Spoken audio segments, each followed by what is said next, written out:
Everyone, कैसे हैं आप सभी। आई होप आप सभी बहुत अच्छे होंगे घर पे और बहुत अच्छे से अपनी पढ़ाई कर रहे होंगे। चलिए शुरू करते हैं हम आज का एक नया और बहुत important topic. Myself Shivangi Agarwal.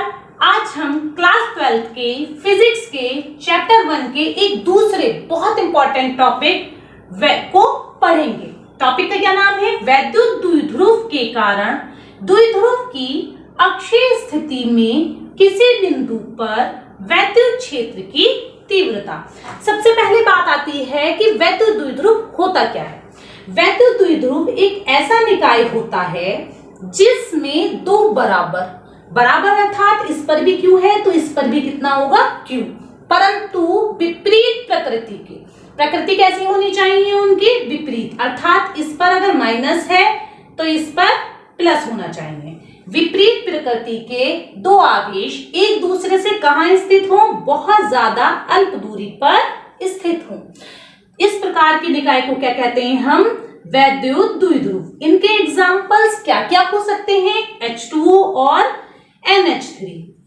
इसमें मान यहाँ पे ये ऑक्सीजन है और ये हाइड्रोजन है। ऑक्सीजन हाइड्रोजन से कितने इलेक्ट्रॉन लेगा? 2 इलेक्ट्रॉन लेगा। और हाइड्रोजन कितने इलेक्ट्रॉन देगा ऑक्सीजन को? ऑब्वियसली 2 ही देगा। अब आप ये देखिए कि यहाँ पर भी आवेश जो है चार्ज 2 है और यहाँ पर भी 2 है, परंतु ऑक्सीजन इलेक्ट्रॉन्स ले रहा है इसलिए इस पर चार्ज कैसा होगा? निगेटिव। और हाइड्रोजन इलेक्ट्रॉन दे रहा है इसलिए इस पर चार्ज कैसा होगा? पॉजिटिव। और हाइड्रोजन और ऑक्सीजन मिलकर क्या बनाते हैं? एक मॉलिक्यूल अर्थात एक अणु। अणु कितना बड़ा होता है? बहुत छोटा सा होता है जिसे हम अपनी आंखों से भी नहीं देख सकते। जब हम किसी चीज को अपनी आंखों से भी नहीं देख पा रहे हैं तो ये सोचिए इन दोनों के बीच की दूरी कितनी कम होगी? बहुत ज्यादा कम। तो इस प्रकार के निकाय को हम क्या कहते हैं? वैद्युत द्विध्रुव। तो यहाँ पर हम एक वैद्युत द्विध्रुव AB लेते हैं जिस पर आवेश कैसे कैसे हैं? एक पर आवेश -Q और एक पर +Q, और इन दोनों के बीच की दूरी कितनी है? 2L। इसका एक मध्य बिंदु है O। जब इसकी कुल दूरी 2L है तो मध्य दूरी कितनी हो जाएगी? इधर की OA L और OB भी L। इस मध्य बिंदु से R दूरी पर एक बिंदु P स्थित है जिस पर हमें क्या ज्ञात करनी है? वैद्युत क्षेत्र की तीव्रता ज्ञात करनी है। ठीक है, अब इससे R दूरी पर बिंदु P स्थित है। अब आप एक मानिए हमारे पास 8 सेंटीमीटर की एक रस्सी है, इसमें से हम 2 सेंटीमीटर की रस्सी काट देते हैं तो हमारे पास ये कितनी बची? 6 सेंटीमीटर। कैसे ज्ञात किया हमने? 8 में से 2 को माइनस कर दिया तो कितना बचा? 6 सेंटीमीटर। इसी प्रकार O से P तक की दूरी कितनी है? R, परंतु हमने इसमें से L दूरी कट कर दी तो B से P तक की दूरी कितनी बच जाएगी? R minus L। इसी प्रकार इस 8 सेंटीमीटर की रस्सी में हमने 2 सेंटीमीटर की रस्सी और जोड़ दी तो ये टोटल रस्सी कितनी हो गई बेटा? 10 सेंटीमीटर। कैसे ज्ञात किया हमने? कैसे पता चला? हमने 8 में 2 को ऐड कर दिया तो कितना आ गया? 10। इसी प्रकार O से P तक की दूरी कितनी है? R। इसमें हमने OA जिसकी लंबाई कितनी है? L को और जोड़ दिया तो टोटल कितनी हो गई? R plus L। ठीक है, क्लियर है इतनी बात? आगे देखिए अब हमें बिंदु P पर क्या ज्ञात करनी है? तीव्रता। बिंदु P पर हमेशा एक बात याद रखिएगा, +Q आवेश से तीव्रता बाहर की ओर लगेगी और -Q आवेश से तीव्रता अंदर की ओर लगेगी। तो सबसे पहले हम किससे ज्ञात कर लेते हैं? +Q आवेश से। तो यहां लिखते हैं हम +Q आवेश के कारण बिंदु, किस बिंदु पर बेटा? बिंदु P पर क्या ज्ञात करनी है? वैद्युत क्षेत्र की तीव्रता। समझ गए? वैद्युत क्षेत्र की तीव्रता। अब बात आई तीव्रता की। तीव्रता का सूत्र होता है E बराबर 1/4 पाई epsilon not Q upon R square. जहां पर Q क्या होता है बेटा? Q होता है हमारा आवेश जो कि समान है और R क्या होती है? R होती है दूरी। तो सबसे पहले हम देखेंगे प्लस क्यू आवेश से दूरी। तो फॉर्मूला लिखते हैं हम यहाँ E1 बराबर 1/4 पाई एप्सिलॉन नॉट, आवेश कितना है Q। अब देखिए प्लस क्यू आवेश B से दूरी कितनी है P की, R माइनस L। तो यहाँ क्या लिखेंगे हम, R माइनस L का होल स्क्वायर। इसी प्रकार माइनस क्यू आवेश से प्लस से तो निकाल लिया हमने, अब किससे निकालेंगे, माइनस क्यू से।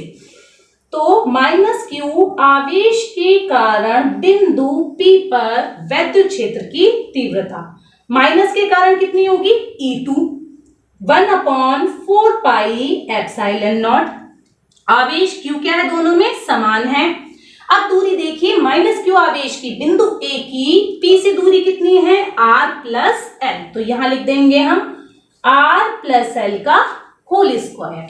अब बिंदु P पर आप एक बात देखिए, एक तीव्रता E1 लग रही है बाहर की ओर, एक तीव्रता E2 लग रही है अंदर की ओर, पर बिंदु P पर तो एक ही तीव्रता निकालनी है, तो उसे हम निकालेंगे कैसे, परिणामी तीव्रता। तो बिंदु क्या लिखेंगे बेटा, P पर कैसी तीव्रता, परिणामी तीव्रता, कैसी, परिणामी तीव्रता। अब आप एक बात देखिए, मेरे पास में एक ही कॉपी है, इसमें मैं अपनी तरफ से 5 न्यूटन का बल लगा रही हूँ, ठीक है, और दूसरा कोई व्यक्ति आकर इसमें दूसरी तरफ से 2 न्यूटन का बल लगा रहा है, फोर्स लगा रहा है, तो इस पर टोटल फोर्स कितना लगेगा, कुल 3 न्यूटन। कैसे ज्ञात किया हमने, एक तरफ से मैंने 5 लगाया, दूसरे व्यक्ति ने 2 लगाया, पर उनकी दिशा कैसी थी, हमारी विपरीत, इसलिए हमने इन्हें क्या कर दिया, माइनस, कितना बचा, 3 न्यूटन। इसी प्रकार एक तीव्रता है बाहर की ओर, एक तीव्रता है अंदर की ओर, तो बिंदु P पर परिणामी तीव्रता निकालने के लिए हमें इसे भी क्या करना होगा, माइनस करना होगा। तो देखिए E बराबर क्या बचेगा, E1 माइनस E2। चलिए E1 की वैल्यू लिख लेंगे हम, यहां से कितनी है, 1/4 पाई epsilon not Q upon R minus L का होल स्क्वायर, माइनस, अब किसकी वैल्यू लिखेंगे बेटा, Q2 की। Q2 की वैल्यू कितनी है, 1/4 पाई epsilon not Q upon R plus L का होल स्क्वायर। अब इसमें से जो जो समान पद है, इक्वल है, सेम है, उन्हें हम बाहर क्या ले लेंगे, कॉमन ले लेंगे। देखिए 1/4 पाई एप्सिलॉन नॉट दोनों में सेम है, दूसरा Q इसमें दोनों में सेम है, तो इन्हें हम कहा ले लेंगे बेटा, बाहर ले लेंगे। तो देखिए कैसे लिखेंगे, Q/4 पाई एप्सिलॉन नॉट, यहां पर क्या बचा, 1/R माइनस L का होल स्क्वायर, माइनस यहां क्या बचा बेटा, 1/R प्लस L का होल स्क्वायर। अब जब भी हम भिन्नों को जोड़ते अथवा घटाते हैं तो सबसे पहले क्या करते हैं, उसका स्टेप क्या होता है, फर्स्ट हमारा एलसीएम लेना। तो इसका भी क्या लेंगे हम, एलसीएम लेंगे। किस प्रकार लेंगे, ये देखिए आप, Q/4 पाई एप्सिलॉन नॉट, तो ऐसे ही इसका एलसीएम R माइनस L का होल स्क्वायर और दूसरा R प्लस L का होल स्क्वायर। देखिए R माइनस L से R माइनस L कट हो गया, तो क्या बचा हमारे पास में, R प्लस L का whole square minus R plus L से R प्लस L कट हो गया, तो क्या बचा हमारे पास में, R माइनस L का होल स्क्वायर। अब मैं आपको 2-3 फॉर्मूले बताती हूं जो आपको याद होंगे और अब मेरे बताने से दोबारा रिमाइंड हो जाएंगे। A प्लस B का होल स्क्वायर बराबर होता है A square plus B square plus 2AB। इसी प्रकार A माइनस B का होल स्क्वायर बराबर होता है A square plus B square minus 2AB। इसी प्रकार एक और फॉर्मूला होता है जो आपने पढ़ा होगा, A plus B into A minus B, इसका सूत्र होता है A square minus B square. अब हम इन तीनों फॉर्मूलों को यहां पर यूज करेंगे। देखिए किस प्रकार कर रहे हैं, Q/4 पाई एप्सिलॉन नॉट, देखिए R प्लस L का होल स्क्वायर, पहला वाला सूत्र फॉर्मूला लगाएंगे, R square plus L square plus 2RL minus अब A माइनस B का स्क्वायर, ये वाला formula. R square plus L square minus 2RL upon A minus B और ए प्लस बी का फॉर्मूला यहाँ पर तीसरा वाला थर्ड कितना हो जाएगा R square minus L square का होल स्क्वायर। अब आप एक बात देखिए, मैंने आपको बताया था कि वैद्युत द्विध्रुव बहुत छोटा होता है और उसके बीच की दूरी बहुत अल्प होती है। कितनी होती है 2L। जब उसके बीच की दूरी 2L ही इतनी अल्प है तो उसकी आधी दूरी L तो और भी बहुत छोटी हो जाएगी। इसीलिए L को R के कंपेयर में हम नेगलेक्ट कर देंगे। क्या कर देंगे? नेगलेक्ट कर देंगे। तो देखिए क्या बना हमारे पास में, E is equals to Q upon 4 pi epsilon naught. अब हम इनका ब्रैकेट खोल देते हैं, R square plus L square plus 2RL minus R square plus minus minus L square minus minus plus 2RL। यहाँ पे क्या बचा हमारा अकेला आर स्क्वायर, तो यहाँ लिख देंगे हम आर स्क्वायर का होल स्क्वायर। देखिए अब इसमें आर स्क्वायर से आर स्क्वायर कट गया, एल स्क्वायर से एल स्क्वायर कट गया, 2 प्लस 2 कितना हो गया 4RL।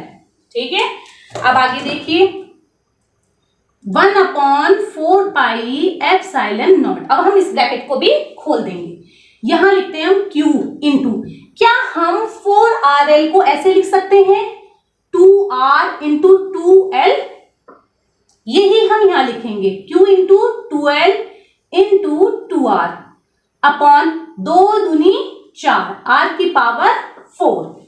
एक R से एक R कट गया, कितने बचे 3। और जो आपका ये है Q इंटू 2L, ये होता है वैद्युत द्विध्रुव आघूर्ण के P के बराबर।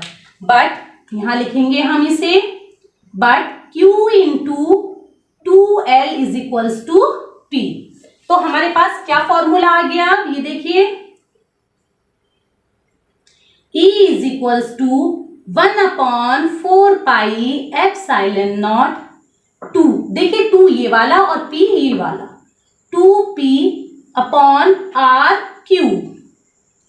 ये हमारा आ गया पूरा वैद्युत द्विध्रुव के कारण द्विध्रुव की अक्षीय स्थिति में किसी बिंदु पर वैद्युत क्षेत्र की तीव्रता का सूत्र।